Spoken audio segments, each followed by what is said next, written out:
पत्रकार एवं छायाकार मित्रों का मैं दिल से धन्यवाद करता हूं कि दूसरी बार आप लोगों से मिलना हो रहा है। पहली बार 51 नंबर में मिला और संगठनात्मक हमारी बैठक है, उस बैठक के नाते मैं पहली बार आप लोगों को एक ये यात्रा शुरू कर रहे हैं, विकसित भारत संकल्प यात्रा।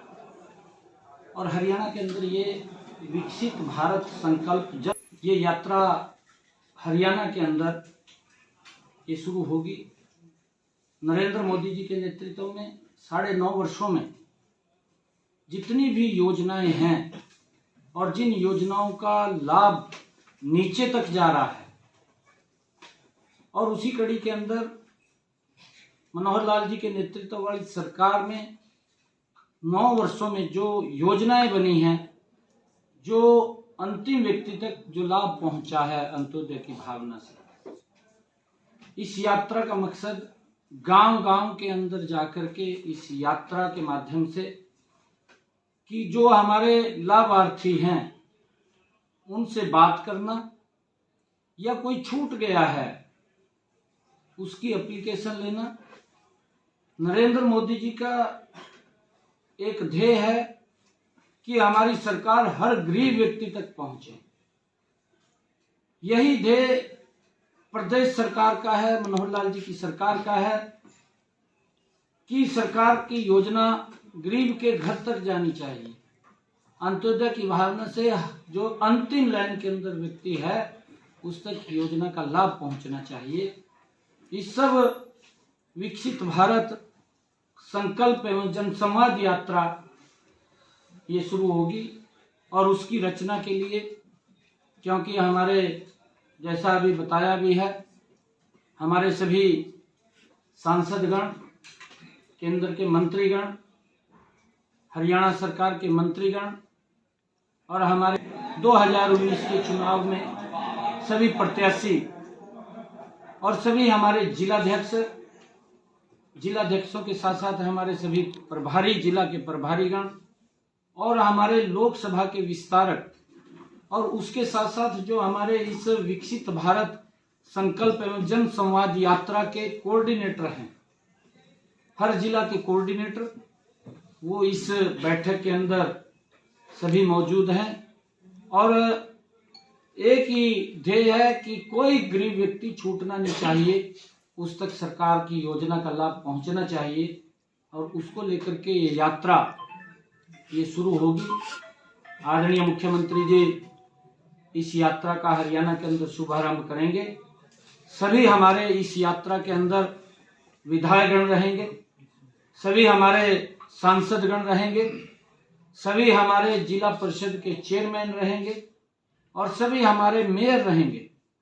इस यात्रा के अंदर वो जहां जहां भी इसकी सारी रचना योजना बनेगी, इसका एक रोड मैप बना करके घर घर तक, गांव गांव तक सरकार की योजनाओं को पहुंचाना, और अगर जो छूटे हैं ऐसे लोगों को सरकार की योजना के साथ जोड़ना। और ये यात्रा 60 दिन तक ये चलेगी, और उसके अंदर सभी हमारे, जैसे मैंने कहा है कि हमारे मंत्रीगण हैं, जो हमारे सांसदगण हैं, विधायकगण हैं, उनका सबका समय लेकर के हर कार्यक्रम में, इस यात्रा में कोई ना कोई एक प्रमुख व्यक्ति उसके अंदर रहने वाला है, वो रहेगा।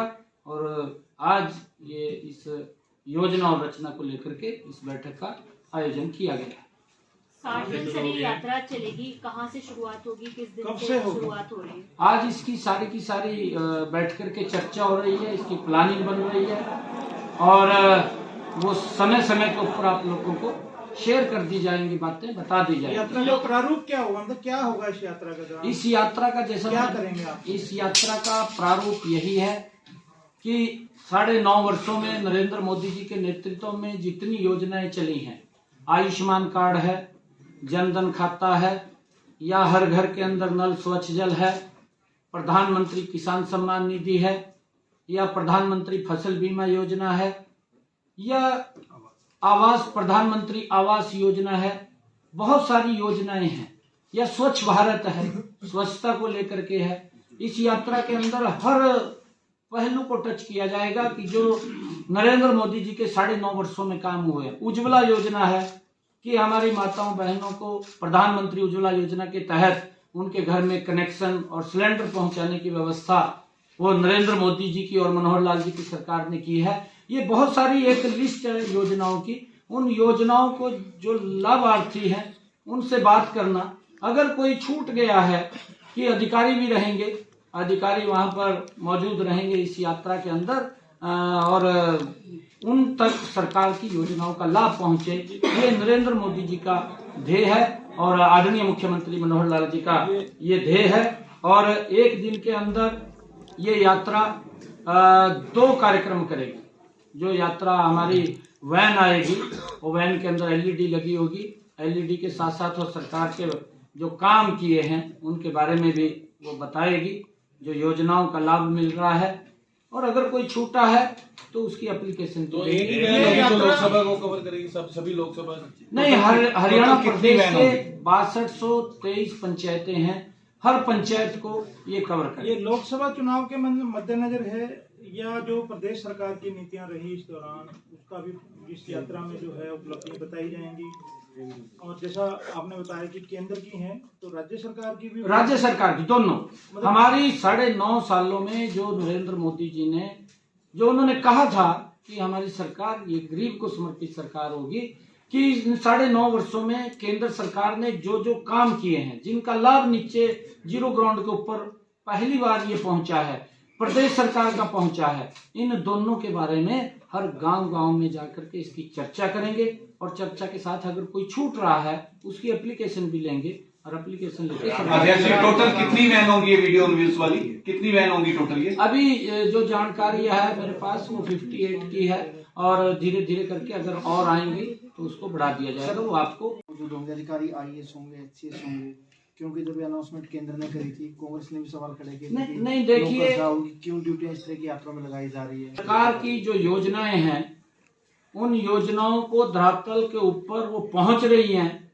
अगर कोई छूट गया है उसको सरकार की योजना के साथ जोड़ना, इस यात्रा का उद्देश्य ही यही है कि इंटरेक्शन करना और सरकार ने क्या काम किए हैं उसके बारे में बताना।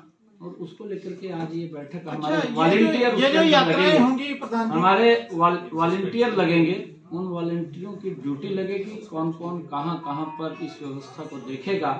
और इस यात्रा के अंदर हमारे सभी सांसदगण, राज्यसभा के सांसदगण, हरियाणा सरकार के हमारे मंत्रीगण और सभी विधायकगण, और जैसा मैंने कहा है कि हमारे जिला परिषद के चेयरमैन और हमारे मेयर जो ये प्रमुख हमारे व्यक्ति हैं, ये इसके अंदर कहीं न कहीं हर जो कार्यक्रम होगा एक दिन के अंदर ये यात्रा 2 कार्यक्रम करेगी और उसके अंदर एक हमारा चाहे कहीं विधायक रहेगा, कहीं सांसद रहेगा, कहीं आदरणीय मुख्यमंत्री जी रहेंगे, कहीं हमारे राज्यपाल महोदय रहेंगे। ये यात्रा जो है जी वो सरकार की तरफ से इसको किया जाएगा। इसमें जैसे अध्यक्ष जी और इसके अंदर DC नोडल अधिकारी है। जिस तरह से आपने कहा कि वो एप्लीकेशन अगर कोई देना चाहे गाँव के अंदर वो लेंगे। कोई शिकायतें भी शिकायत की अगर कोई एप्लीकेशन देता है, आदरणीय मुख्यमंत्री जी के जन संवाद के कार्यक्रम चल रहे हैं हरियाणा प्रदेश के अंदर, वही पैटर्न उसी पैटर्न के ऊपर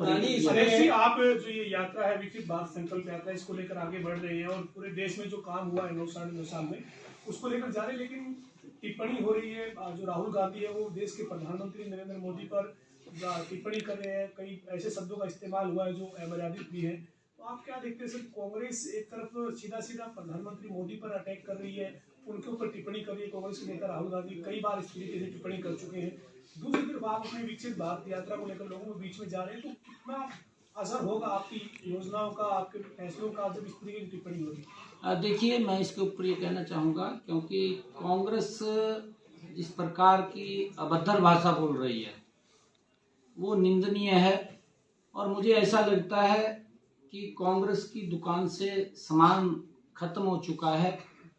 अगर हम देखें 55 साल तक राहुल गांधी को इस बात का भी ध्यान करना चाहिए कि वो और उनका परिवार सत्ता में रहा है 55 साल तक, और 55 सालों में लोगों को ये तो बोलते रहे कि हम गरीबी को हटाएंगे, परंतु मेरे ख्याल से वो गरीबी ना हटाने के अंदर वो कामयाब नहीं रहे। क्या कारण रहे उसके? वो कहीं ना कहीं भ्रष्टाचार की भेंट चढ़ता रहा।